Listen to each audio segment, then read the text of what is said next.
In this American English pronunciation video, we're going to learn how to make the R consonant sound.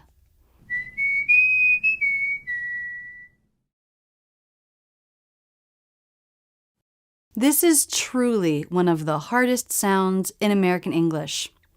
Before I go into how to make it, I want to talk about how not to make it. In many languages, the R is made by bouncing the front part of the tongue against the roof of the mouth. R, r.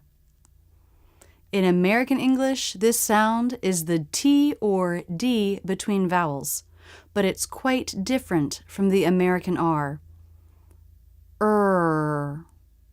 You can't hold out r, r, but you should be able to hold out the American R. This consonant is voiced. There are two ways to make this sound. In the first way, the front part of the tongue pulls back and up, like this.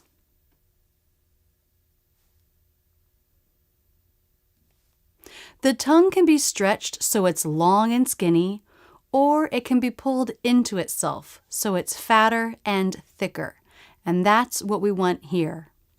We're making the tongue fatter and thicker so it's not as long. The back doesn't move. This is happening with the front and middle of the tongue. The middle part of the tongue lifts up towards the roof of the mouth. You can touch the sides of the tongue to the sides of the roof of the mouth here, or to the inside or bottom of the side teeth here.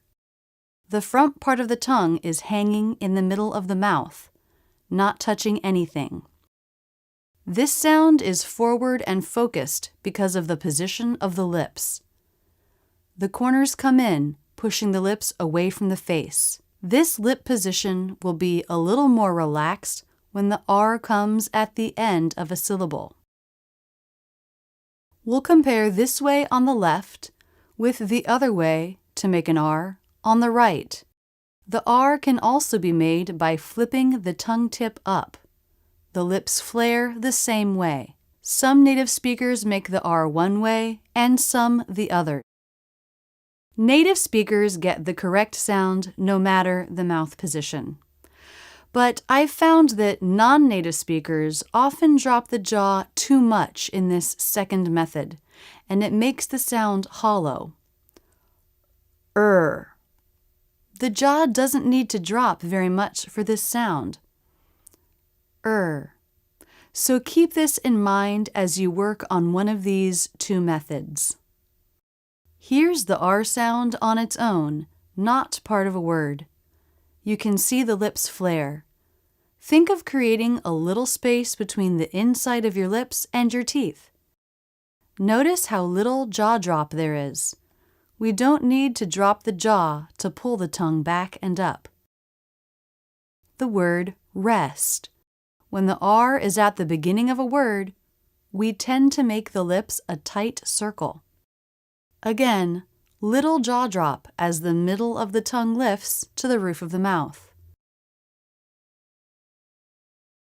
The word proud.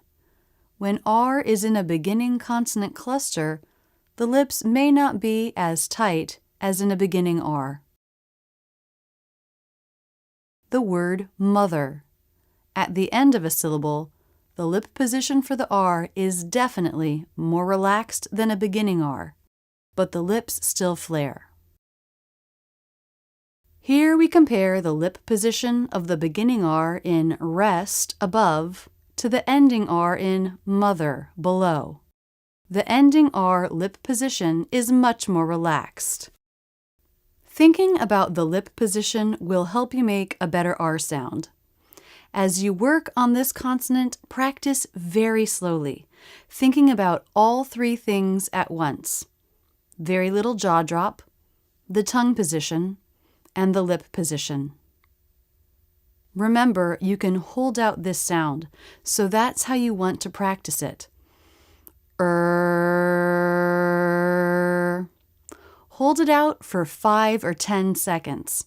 Hold it out as long as you can. When you practice it in a word, do the same.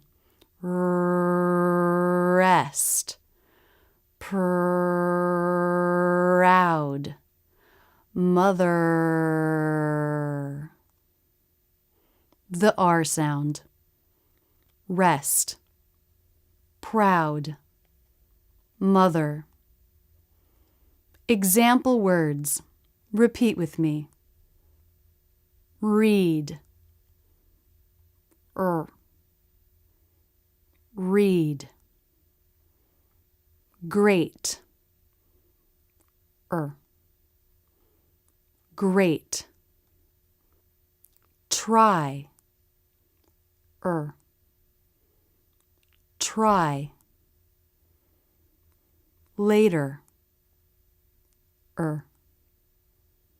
later. Right, right. Other, other.